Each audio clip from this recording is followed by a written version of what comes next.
মই ভোটাৰসকলক বহুত ধন্যবাদ দিছোঁ যেহেতু মই যোৱা পঞ্চায়তৰ প্ৰেচিডেণ্ট আছিলোঁ আকৌ পুনৰবাৰ মই ৱাৰ্ড সদস্য হিচাপে ৰাইজে মনোনীত কৰিলে আৰু মোক ভোটৰ ব্যৱধানত ভোটৰ ব্যৱধানত মোক ৰাইজে উপকৃত কৰিলে ৰাইজৰ সেৱা কৰিবলৈ আৰু 5 বছৰ মই অবিৰাম গতিত সহায় কৰিম বুলি মই ঠিক কৰিছোঁ। মই নিৰ্দলীয় প্ৰাৰ্থী হিচাপে অসম গণ পৰিষদৰ ছাপোৰ্টত উঠা আমি 5জন ৱাৰ্ড মেম্বাৰ আমাৰ পঞ্চায়তত জিকিছোঁ। সকলোলৈকে সকলোক মোৰ ধন্যবাদ থাকিল যাতে সকলোৱে মিলিজুলি আঞ্চলিকখন পঞ্চায়তখন সবল পঞ্চায়ত হিচাপে আমি আমাৰ অঞ্চলটোত স্বীকৃতি দিব পাৰোঁ বা জিলাখনত স্বীকৃতি দিব পাৰোঁ। দেশৰ দুৰ্যোগপূৰ্ণ সময়ত হয়তো আনন্দ উল্লাস নহয় স্বাভাৱিক, কিন্তু তাৰ মাজতো যিহেতু আজি এটা আপোনালোকৰ বাবে বিশেষ দিন, তেতিয়া আপুনি এই সুযোগতে কাক ধন্যবাদ দিব?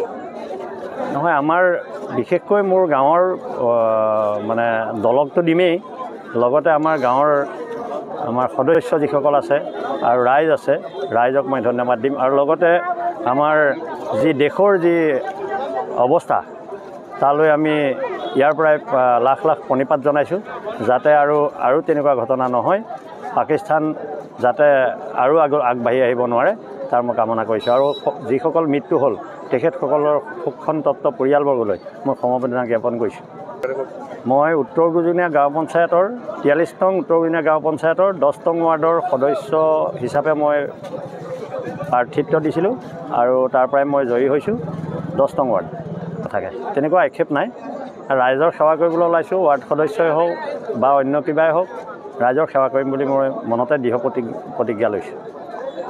মই ভোটাৰসকলক বহুত ধন্যবাদ দিছোঁ যিহেতু মই যোৱা পঞ্চায়তৰ প্ৰেচিডেণ্ট আছিলোঁ আকৌ পুনৰবাৰ মই ৱাৰ্ড সদস্য হিচাপে ৰাইজে মনোনীত কৰিলে আৰু মোক ভোটৰ ব্যৱধানত মোক ৰাইজে উপকৃত কৰিলে ৰাইজৰ সেৱা কৰিবলৈ আৰু 5 বছৰ মই অবিৰাম গতিত সহায় কৰিম বুলি মই ঠিক কৰিছোঁ।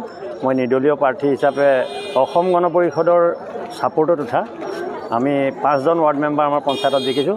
সকলোলৈকে সকলোক মোৰ ধন্যবাদ থাকিল যাতে সকলোৱে মিলিজুলি আঞ্চলিকখন পঞ্চায়তখন সবল পঞ্চায়ত হিচাপে আমি আমাৰ অঞ্চলটোত স্বীকৃতি দিব পাৰোঁ বা জিলাখনত স্বীকৃতি দিব পাৰোঁ।